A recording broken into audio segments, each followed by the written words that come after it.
Olá, 1º de novembro de 2024. Lércio Comar no nosso resumo do que foi notícia, do que está acontecendo. Lércio já vem falar com esse negócio de baixa de renda agora, mas espera lá. Antes disso, se você admira Mirassol ou região, nós vamos ter dia 5, terça-feira, uma palestra falando um pouquinho do mercado, o encontro da indústria no Polo Mirassol, aberto a todas as empresas, dados de mercado, consumo, inadimplência. Vamos fazer esse vídeo, um resumo do que foi do ano. Você, nosso convidado, aqui no card, você encontra o link para inscrição. Mas e daí, Lars? Renda encolhendo, bem na Black, explica esse negócio legal. Não estava tudo ótimo, não estava tudo bem? Olha, até está. Segundo o levantamento aqui da pesquisa IPC Maps, a despesa da família brasileira no setor de varejo cresceu 9,2% ao ano em relação ao ano passado. Então, significa que o brasileiro gastou no varejo 9,2%. É um dado aqui extremamente importante, extremamente positivo. E, segundo eles, isso acontece porque as famílias estão com mais dinheiro no bolso e o nível de desemprego diminuiu, a renda domiciliar aumentou. Essa questão do dinheiro do bolso, que daí é o que a gente vai dizer. Por quê? O que está atrapalhando o consumidor? Os preços subindo, não é só móveis, e eles estão subindo muito. O IGPM subiu 1,5% em outubro. Gente, nós temos nos últimos 12 meses 5,6%. Praticamente 5%, 1,5% subiu em outubro. Tá, Lércio, mas e daí o IGPM? Só para lembrar, a habitação é a maior despesa do brasileiro. Várias matérias dão uma certa oscilada, mas segundo esse levantamento do IBGE, por exemplo, 40% da despesa do brasileiro é habitação. Então, quando o aluguel está subindo demais, isso impacta, sim, tira dinheiro do bolso dele. E ainda tem uma ameaça muito grande que é o dólar. O dólar ontem fechou a 5,78. Para relembrar, há exatamente um ano, 5,03. Estamos falando em 15% praticamente de aumento. E sim, a economia é absolutamente dolarizada. Não adianta a gente ficar olhando índice de governo aqui, índice de governo lá. O dólar diz tudo. Ele diz o preço do petróleo, diz o preço do insumo, ele diz tudo. E estamos com o dólar a 15 pontos percentuais, praticamente do que tinha. Lércio, mas essa história do dólar não é só Brasil. O problema não é só Brasil. Tem alguns problemas mundiais, tem eleição nos Estados Unidos. Pois é, por isso existe o DXY. Você faz um comparativo do dólar com uma cesta de moedas internacionais. E se você for comparar o dólar de 22 de outubro do ano passado com agora, a oscilação não é por aí não, tá? Então os 15%, o problema dos 15% é Brasil. É insegurança com gasto, é um monte de coisa, mas é Brasil. E quando você tem mais inflação, além de você comer o poder aquisitivo do brasileiro, então ele vai chegar na Black com um pouquinho menos de grana disponível, porque o preço das coisas subiu em um ano e o salário não. Só que quanto mais inflação, mais juro. O Banco Central sobe juro, que é para poder tentar segurar essa inflação, segurar consumo. E por que alguém vai investir em produção? Por que alguém vai querer comprar maquinário, montar indústria, reflorestamento, produzir mais MDP, se nós estamos rumando, por conta dessa insegurança jurídica, para aplicações dando IPCA mais 7%? Significa pagar tudo aquilo de inflação mais 7%, com dinheiro paradinho, garantidinho, para que você vai querer montar negócio. E aí, o que acontece com isso? O que acontece é que nós temos menos dinheiro investido em produção, que gera mais emprego, gera mais renda e é dinheiro parado. Esse dinheiro especulativo, e não vou tirar a razão de quem tem, você tem essa grana toda guardada. Você vai se arriscar para quê? Então é ruim. Está vindo acelerado, gente. Até aqui está vindo. Eu, particularmente, acredito que vai continuar vendendo normalzinho, mas nós temos um risco aí a médio prazo de começar a pagar o preço por essa ingerência até aqui. Ainda, evitaram de criar um problema maior ainda para essa questão do investimento, que é a taxação de grande fortuna. Qual que é a ideia? Quem é bilionário são poucos, quem é bilionário vai ter que pagar mais imposto. Com isso, vai dinheiro para o governo gasta da forma que quer e regula as contas dele. Parece muito legal, porque se o governo perder o voto desses bilionários, não vai fazer muita diferença. No dinheiro da eleição talvez não faça muita diferença também. Só que bilionário é simples, o dinheiro está lá aplicado. Se a taxação é alta, ele vaza. Isso já aconteceu no mundo inteiro.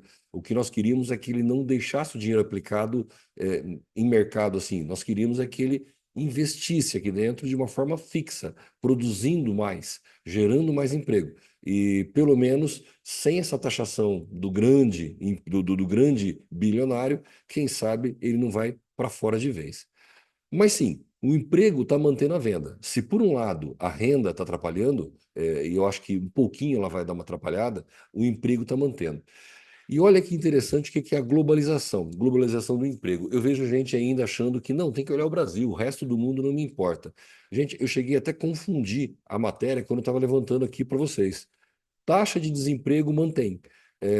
E ela se manteve em 6,4% em setembro e o desemprego jovem subiu para 21,6%, desemprego entre os jovens. Eu falei, poxa, mas foi tudo isso? Eu fui olhar, será que essa matéria, Jornal de Negócios.pt, Portugal, isso aqui é em Portugal. A taxa de desemprego em Portugal em setembro, 6,4%. Quer ver o que é globalização? A taxa de desemprego na zona do euro, 6,3%. E a taxa de emprego no Brasil, o desemprego no Brasil, 6,4%. Então nós temos 6,4% em Portugal, no Brasil, 6,3% na zona do euro. Você está no mundo. A falta de gente é inteiro, é para todo mundo. E esse 6,4% no Brasil é a segunda menor taxa da série histórica desde 2013. Não estava tão baixo desse jeito o desemprego. Para ter uma ideia, ano passado, no mesmo momento, eram 7,7%. De 7,7 cair para 6,4 é um aumento das pessoas ocupadas em 3,2%. Nunca teve 103 milhões de brasileiros ganhando. É por isso que Black November chegou e vai ter 103 milhões de brasileiros com salário para gastar. Vai se vender na Black. Aí uma dúvida, vai se vender. Aí eu já vou até abrir aqui a bola de cristal e vocês podem me cobrar em dezembro. O que vai acontecer em novembro? Compartilhe isso aqui com seus amigos, guarde essa matéria e me cobre em dezembro. O que vai acontecer em novembro? Vai se vender? Vai. Vai se vender de tudo? Não. Só que for custo-benefício bom. Móveis a vender um monte? Estava faltando móveis. Eu duvido que vão vender de graça. Por isso não vai ser uma venda tão alta. Também não vai faltar venda, não, tá? Vai vender. Loja com muito estoque vai baixar o estoque dela. Em dezembro, janeiro, ele vai repor. Vai repor uma loucura? Não. Vai vender. As pessoas não estão desesperadas para comprar. Elas estão comprando, como há de acontecer. Ou seja, acabou novembro, vocês vão ver matérias, escreve aí. Vai ter um monte de matéria anunciando o desastre que foi a Black November. Isso aconteceu ano passado e retrasado, tá? Não sou nenhum guru, não. Vão dizer que foi um desastre. Logo na sequência, no começo de dezembro, começam a vir as matérias dizendo: então, depois de fechado novembro de um ano com o outro, vendeu-se mais.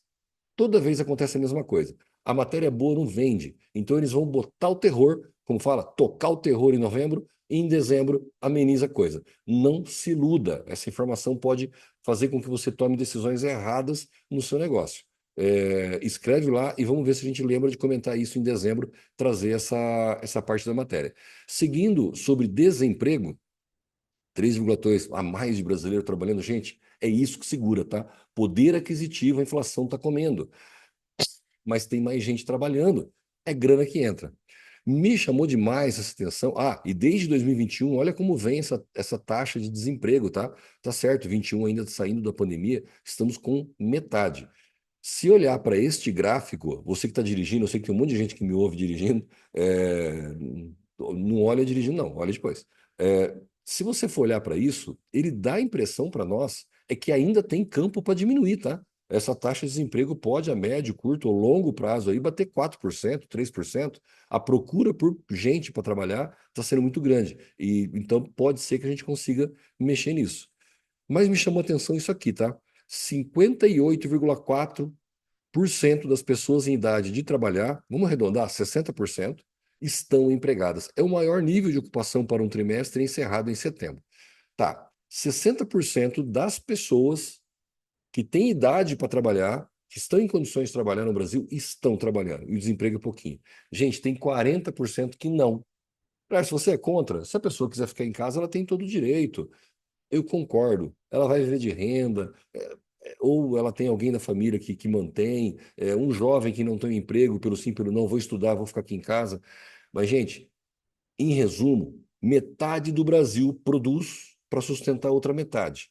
Parece legal. Não estou falando em criança, tá? Criança sai fora dessa conta. Os idosos também, ou uma melhor idade. Vamos chamar que metade trabalha para sustentar metade. O peso vai ficando grande. Isso está ligado a uma questão mais de ambição, tá? Então, se a ambição da família, a ambição daquela família é ter algo melhor, eu quero um carro melhor, eu quero uma casa melhor, eu quero um futuro melhor, né? Mais gente trabalha, todo mundo acha aquilo interessante. Se aquela ambição for dando para comer, lembra da história do pão e circo? As famílias, a população, e infelizmente é uma parte muito grande, a população que vive de pão e circo, se eu tiver o que comer e tiver o que me divertir, eu não quero mais nada da vida. É grande, infelizmente, e elas estão fazendo falta. Uma coisa que pode ser feita para poder colocar mais gente no mercado de trabalho, produzir mais, ajudar na falta que a gente está tendo de mão de obra, para a gente poder ter mais gente trabalhando e consumindo. Pensem, hein? Imagina se você tem lá 30% a mais de gente trabalhando com dinheiro no bolso consumindo. Seria uma maravilha. Aí começaram a falar em cortar o seguro-desemprego, que é para motivar algumas pessoas a buscar. E aí, não sei se é para rir ou para chorar, o ministro ameaçou pedir demissão se o governo mudar o seguro-desemprego ou abono salarial.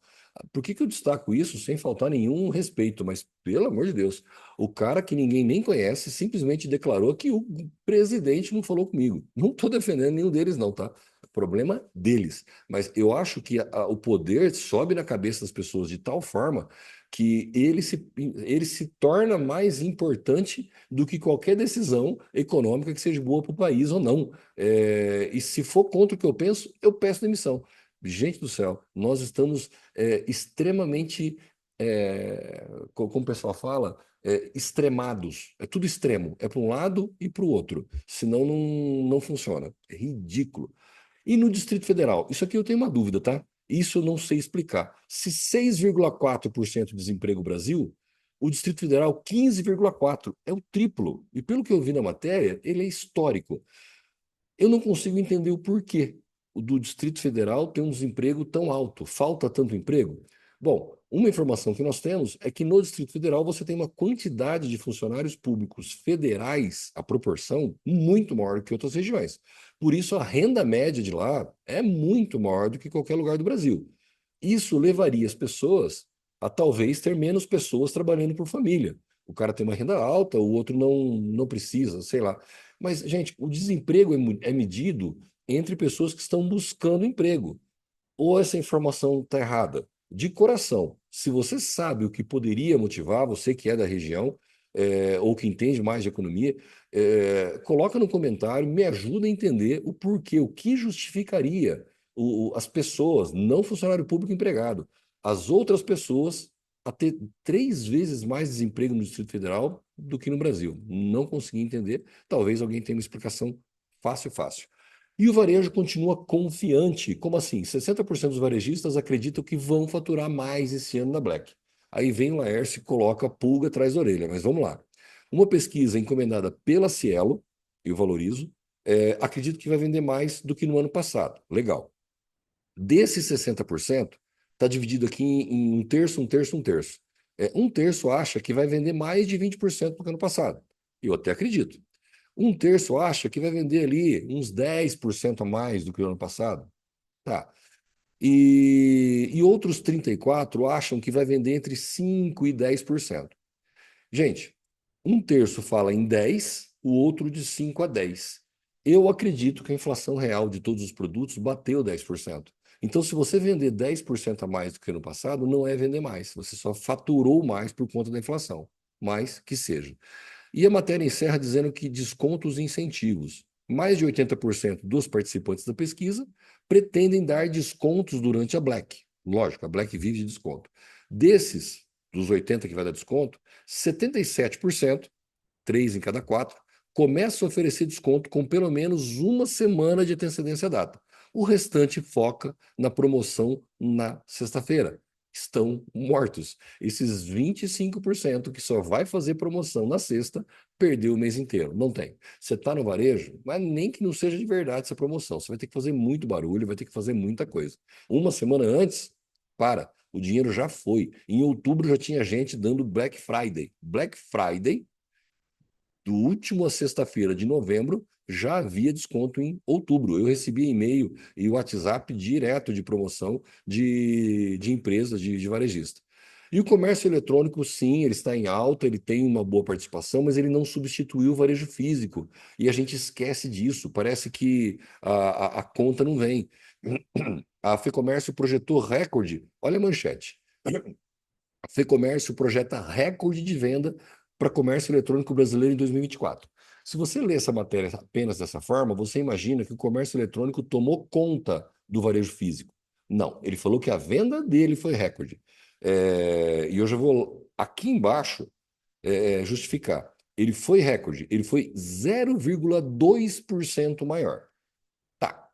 Ele está projetando o recorde, porque ano passado cresceu 0,2%, não foi nada. E o varejo físico, 5,1%.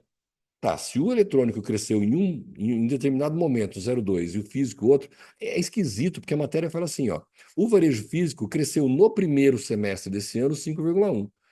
Já o eletrônico teve recorde histórico ano passado com 0,2 a mais. Ele comparou o primeiro semestre físico desse ano com o e-commerce do ano passado. É estranho. E essa matéria, acabei não printando ela aqui, mas vale a pena destacar, ela fala em 9% de todo o comércio do Brasil já está girando na plataforma. Mas isso não é de hoje, isso já está há algum tempo. Mercados bem desenvolvidos, como os Estados Unidos, não têm um índice tão mais alto que isso. Então, talvez eu defendo que aquela divisão comércio eletrônico e físico, ela já não cabe mesmo, ela está cada vez diminuindo mais. O que você tem é propaganda eletrônica, você tem propaganda digital, divulgação digital. Não que é só comércio físico. Não, os dois vão continuar trabalhando. Se você estiver em Mirassol, região de São José do Rio Preto, terça-feira eu estou lá, 4 da tarde, é 1 horinha falando no mercado, faça a sua inscrição, encaminhe para seus amigos também. Aqui você tem o link de todas as matérias que foram citadas. Agradeço demais pela sua audiência, encaminhe esse vídeo.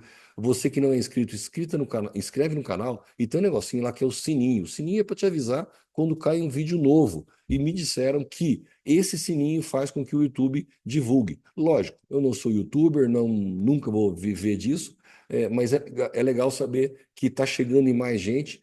É legal saber que mais gente do nosso ramo moveleiro e até fora dele consegue participar, fazer comentário, dizer o que está pensando. A gente consegue trocar um pouquinho mais de ideia nesse ramo. Muito obrigado e até a próxima.